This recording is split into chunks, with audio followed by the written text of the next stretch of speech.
Hello students, आज का जो हमारा टॉपिक है वो है आर्थराइटिस। ठीक है, जहाँ पे भी TIS आएगा तो उसका मतलब होता है इन्फ्लेमेशन, और आर्थराइटिस का क्या मतलब होता है इन्फ्लेमेशन है जॉइंट्स के अंदर जो है वो इन्फ्लेमेशन जो हो जाती है, जिसकी वजह से जो बीमारी काज होती है उसे हम कहते हैं आर्थराइटिस। जिस तरह ऑस्टियोपोरोसिस जो है वो ओल्ड एज पीपल में होता था, इसी तरह आर्थराइटिस भी जो है वो ओल्ड एज पीपल में होता है, और ऑस्टियोपोरोसिस की तरह ही ये जो वेरी कॉमन होता है इन ओल्ड वुमेन में। ठीक है, आर्थराइटिस भी ओल्ड वुमेन में काफ़ी कॉमन होता है। अब इसकी सिम्टम्स क्या है आर्थराइटिस की, कि पेन होता है, दर्द होता है, स्टिफनेस इन जॉइंट्स। ठीक है, जॉइंट्स में जो है वो जॉइंट जो होते हैं ना वो अकड़ से जाते हैं।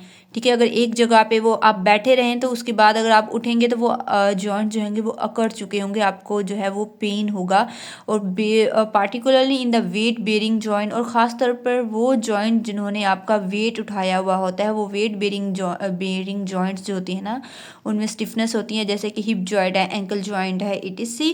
तो ये सिम्टम्स थी कि पेन होती है, स्टिफनेस हो जाती है, पेन जॉइंट्स में स्टाफ। इसका ट्रीटमेंट भी क्या है कि हम पेन होती है तो पेन किलर लेते हैं। ठीक है, और एंटी इन्फ्लेमेटरी जो है वो मेडिसिन दी जाती है आर्थराइटिस की डिजीज़ के दौरान। ठीक है, एंड टाइप्स इसकी क्या है कि there are many type of arthritis, बहुत सारी आर्थराइटिस की टाइप है। यहाँ हमारी बुक में 3 बताया गया है: osteo arthritis, retinoid arthritis and gout. ठीक है, अब osteo mean bone and arthritis mean inflammation in joints. So it is due to, क्यों होता है, क्या काजेज है ऑस्टियो आर्थराइटिस की? It is due to degradation या फिर degeneration in the cartilage present and joint. ठीक है, हमें पता होता है कि दो हड्डियों के दरमियान जो है यहाँ पे कार्टिलेज की जो है वो मेम्ब्रेन होती है, लेयर होती है। ठीक है, अगर ये लेयर डीजनरेट हो जाए, ख़त्म होना शुरू हो जाए, तो ये जब ख़त्म होगी तो इन जो कार्टिलेज की में जो है वो लुब्रिकेशन होगा वो भी डिक्रीज़ हो जाएंगे इन जॉइंट्स में। जब ये जो मेम्ब्रेन ही कार्टिलेज की इनके दरमियान ख़त्म हो जाएगी तो फिर वो बोन्स के होंगे आपस में फ्यूज आएंगे। देखिए, कार्टिलेज यहाँ पे होता भी इसीलिए है कि दो बोन्स के दरमियान जो है वो स्पेस रह सके। In this arthritis fusion of the bones at joints में ओकर एंड जॉइंट में बिकम टोटली इमूवेबल। ठीक है, कार्टिलेज की वजह से जो है ये दो बोन्स जो है वो मूवमेंट कर सकती थी।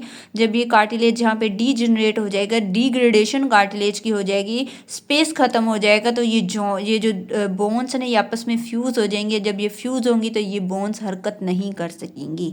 ठीक है, ऑस्टियो आर्थराइटिस में क्या होता है कि दो जो बोन्स होती हैं वो आपस में फ्यूज कर जाती हैं। क्यों कर जाती हैं? क्योंकि वहाँ पे कार्टिलेज जो है वो ख़त्म हो चुका होता है, और वो जॉइंट जो होते हैं बिल्कुल टोटली इमूवेबल हो जाता है, बिल्कुल भी वो जॉइंट जो है वो हरकत नहीं कर सकते। जबकि इसके बरक्स जो रेटिनॉइड आर्थराइटिस होता है, इसमें क्या होता है कि it involve the inflammation of the membrane at joints. ठीक है, इसमें क्या होता है कि जो कार्टिलेज की मेम्ब्रेन होती है ना, उसके जॉइंट्स के ऊपर जो मेम्ब्रेन होती है ना, यहाँ पे जो मेम्ब्रेन कार्टिलेज की होती है, यहाँ पे जो है इन्फ्लेमेशन स्टार्ट हो जाती है। इसकी वजह से रेटिनॉइड आर्थराइटिस काज होता है। इसकी सिम्टम्स क्या है? फैटीग मीन थकावट होती है, लो ग्रेड फीवर, हल्का हल्का सा बुखार महसूस होता है हमेशा, पेन होती है, स्टिफनेस इन जॉइंट्स जो हैं वो अकड़ चुके होते हैं रेटिनॉइड आर्थराइटिस में। और उसके बाद गुएट है, किसमें क्या होता है कि it is characterize by the accumulation of uric acid crystal in movable joint. ठीक है, वो जॉइंट जो कि मूवेबल जॉइंट्स होते हैं, उन जॉइंट्स के जो हैं वो जो है यूरिक एसिड जो है वो क्रिस्टल्स की फॉर्म में जो है एक्यूमुलेट मीन कि इकट्ठा होना शुरू हो जाते हैं मूवेबल जॉइंट्स में, जिसकी वजह से जो है वो फिर हरकत नहीं कर सकते। It is generally attack the toe joint, जी खास तौर पे जो है वो टो जॉइंट्स के ऊपर अटैक करती है। ठीक है,